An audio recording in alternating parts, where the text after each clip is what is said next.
YouTube! A lot of people, including myself, kind of describe E3 as like better than Christmas morning. And for a lot of people, that Christmas morning was actually started yesterday for the Sony and Microsoft and EA and Ubisoft press conference. But for me, that was more like Christmas Eve. And today has been like non-stop continuous Christmas morning over and over and over and over again, thanks to all of the super big, nice, fun, great, awesome announcements from Nintendo. For those who missed this morning's Nintendo Digital event, I'm going to do a really fast recap of everything that they talked about, but I can't obviously fit all of their cool videos and everything into this video, so everything that I mentioned will have links down below in the description box for their corresponding trailers and information and all of that jazz. It's also important to note that a lot of stuff got announced after the digital event, and that it's still being announced all the way through for the next 2 days,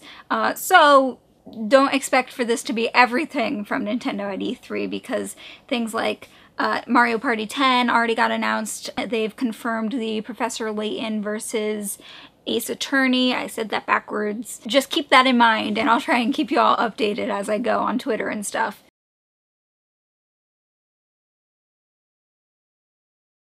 Oh, I just realized that my Facebook is up back here. It's not appropriate. Whoa, that's kind of distracting, isn't it?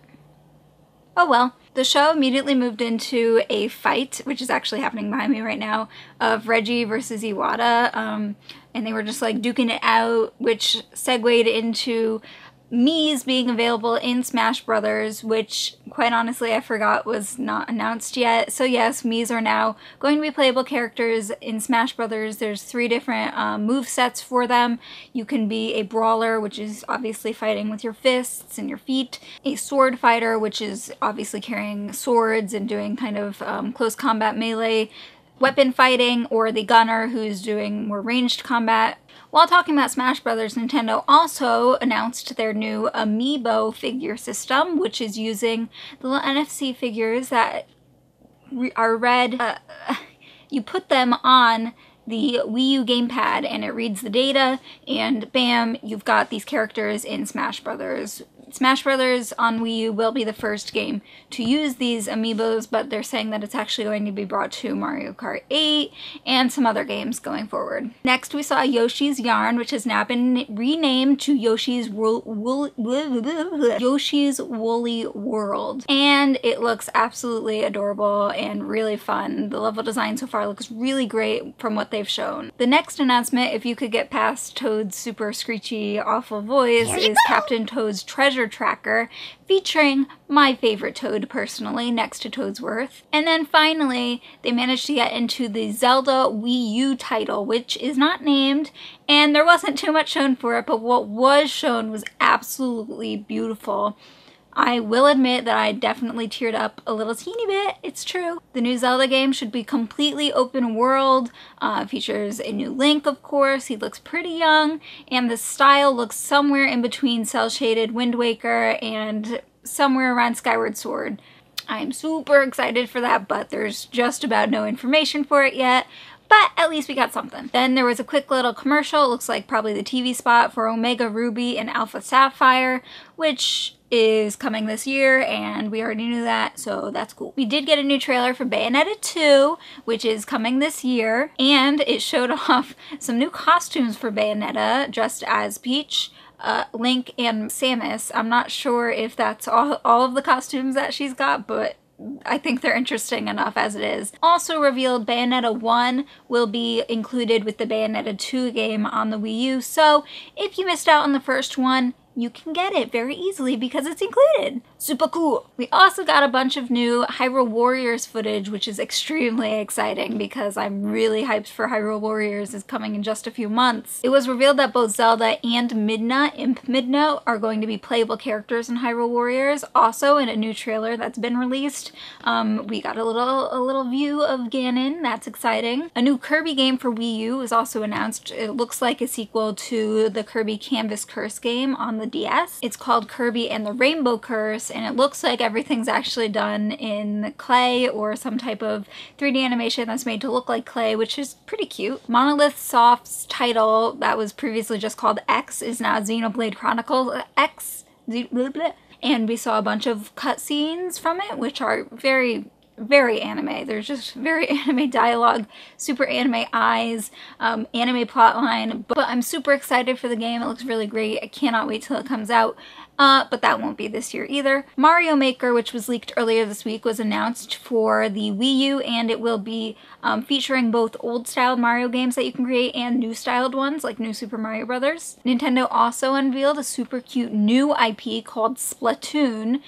Not Splatoon, to be clear, because I heard it wrong the first time. It's like Splat mixed with Platoon, Splatoon. And it's like a new kind of shooter where you're fighting to gain territory by shooting ink all over the ground and getting as much of your color ink all over there, everywhere, without letting other people cover your ink with their ink. The more of your color that covers the ground, the better, because that means the more territory you have.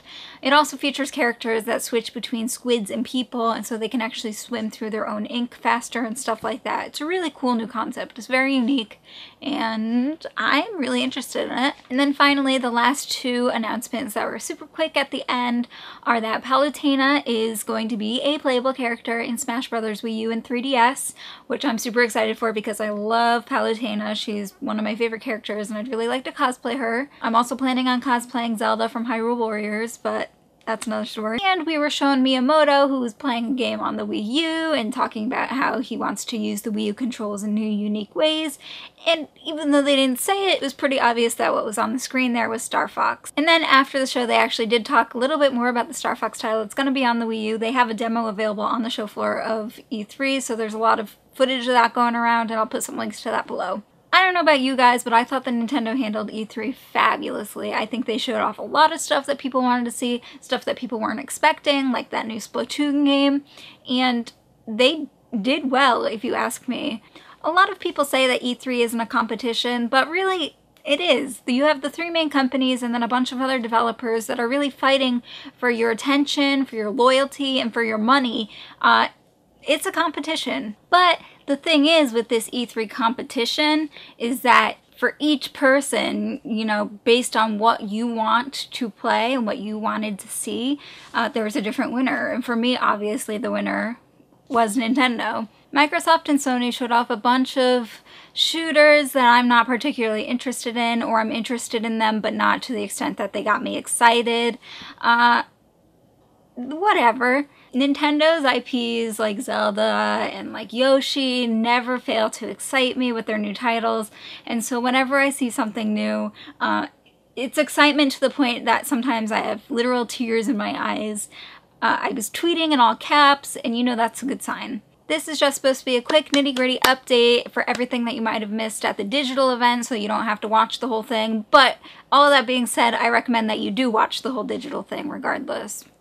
Sorry. For more updates on the stuff that's happening after the digital event, things like the Smash Brothers competition, new announcements that weren't announced, you gotta subscribe to me because I'm gonna be uploading them. And in a future video on my channel, I will give a more compelling argument about why I think Nintendo did good at E3, but I'm gonna wait until they're done showing off stuff before I talk about that. So make sure you subscribe to me, follow me on Twitter for all the live updates on stuff, and on Facebook for some less live updates on stuff. Let me know how you think Nintendo did down below, or the other companies, or you can just talk about E3, or you can argue with me. I don't care. Just talk to me down there, please. Love you. Mwah.